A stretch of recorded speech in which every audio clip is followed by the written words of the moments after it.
SNS 뉴스 기사 보면은 그 비타민 D가 만병통치약처럼 여겨지게 만드는 정보가 되게 많잖아요. 저희 약국에 오는 사람들 중에도 감기에 좋다고 무턱대고 고용량으로 먹다가 잠도 안 오고 무기력증도 온다고 하는 분들도 많거든요. 비타민 D가 이제 골다공증처럼 근골격계 질환에는 치료 목적으로 처방 가이드라인이 나와 있는데 면역에 좋다거나 아니면 암이나 당뇨, 감기에 좋다는 이야기도 많아서 이게 정말 효과가 있는 걸까? 그게 궁금해서 제가 한번 찾아봤습니다.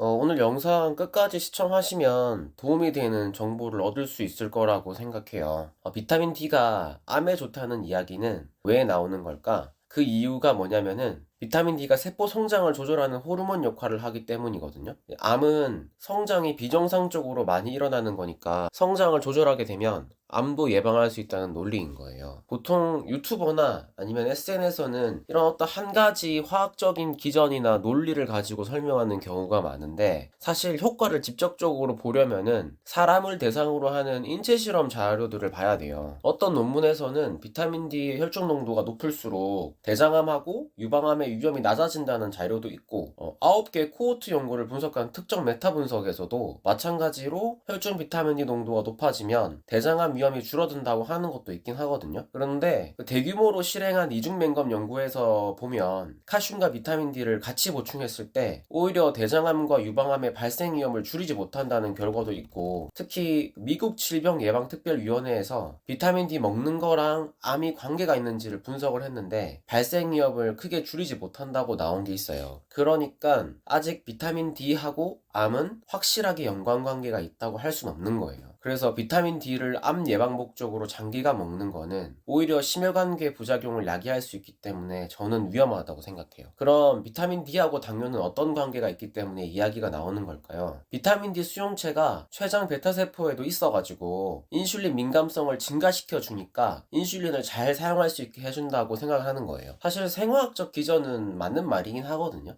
근데 이런 생화학적 기전에서 우리가 알아야 되는 거는 좀 더 심층적인 연구를 진행해야 된다는 거예요. 생화학적 기전을 바탕으로 세포 실험을 진행하고, 그 다음에 그 세포 실험을 바탕으로 동물 실험을 진행하고, 그 동물 실험에서도 이게 증명이 되면 이게 사람 연구를 진행해서 결국 사람 연구에서도 효과가 나와야지 치료 목적으로 사용이 가능하다는 거고, 그게 보험도 되고 하는 거거든요. 그런데 실제로 2형 당뇨 환자한테 비타민 D 효과를 관찰한 연구가 있는데 이게 15개 연구를 좀 종합해서 분석한 거예요. 암과는 다르게 아예 연관이 없다고 나온 건 아닌데 당뇨병에서는 합병증이 되게 중요하잖아요. 근데 그 합병증의 발생을 줄이는데 이게 크게 특별한 효과를 관찰하지는 못했어요. 그러니까 당뇨 환자에서 비타민 D를 치료 목적으로 권유하는 것은 권장하지 않는다고 이 논문에서는 결론을 내고 있거든요. 그리고 마지막으로 비타민 D하고 면역하고 관련해서 이야기하는 경우가 많은데 이것도 마찬가지로 면역세포에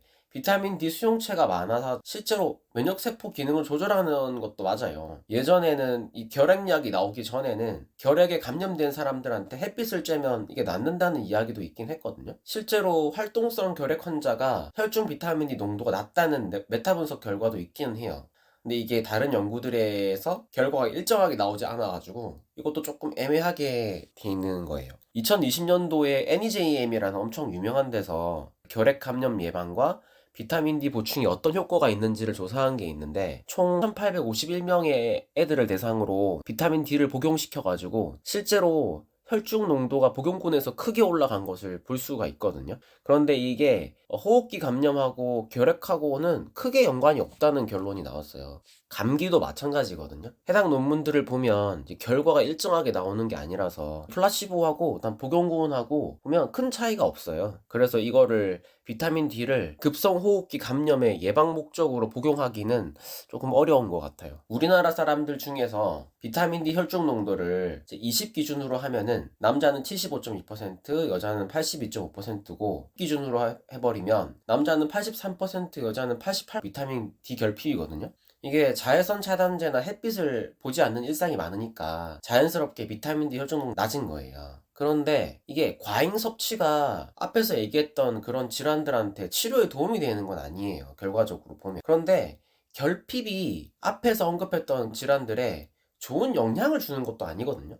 그러니까 결핍보다는 정상 수치를 유지하는 게 저는 좋다고 생각을 해요. 왜냐면은 어쨌든 생화학적 기전이 맞긴 하잖아요. 그런데 이제 일부 사람들이 암이나 뭐 당뇨나 아니면 면역을 증가시킨다고 해외 직구로 고함량 비타민 D를 무분별하게 섭취하는 거예요. 그러면은 이게 고칼슘 혈증이나 신결석이나 아니면은 혈관이 막 석회화돼 가지고 심장 관련 질환들이 생길 수가 있어서 이거는 주의를 해야 되는 거예요. 성인 기준으로는 1일 4,000IU 이상은 섭취하지 않는 게 좋고, 만약에 이 이상을 섭취해야 한다면은 의사나 약사하고 반드시 상의하고 섭취하는 게 좋고요. 그리고 마그네슘 영양제를 같이 복용하면 이 비타민 D 부작용을 좀 더 줄일 수가 있어요. 그래서 오늘 내용 요약해보면, 비타민 D가 암이나 당뇨나 감기나 결핵을 치료하는 목적 혹은 예방하는 목적으로 복용하는 것은 근거가 부족하다. 하지만 대부분 우리나라 사람들은 혈중 비타민 D 농도가 낮으니까 결핍보다는 정상 수치를 유지하기 위해서 복용하는 것이 좋다. 그리고 1일 4,000IU 이하로 복용하고 마그네슘 영양제를 같이 복용해라.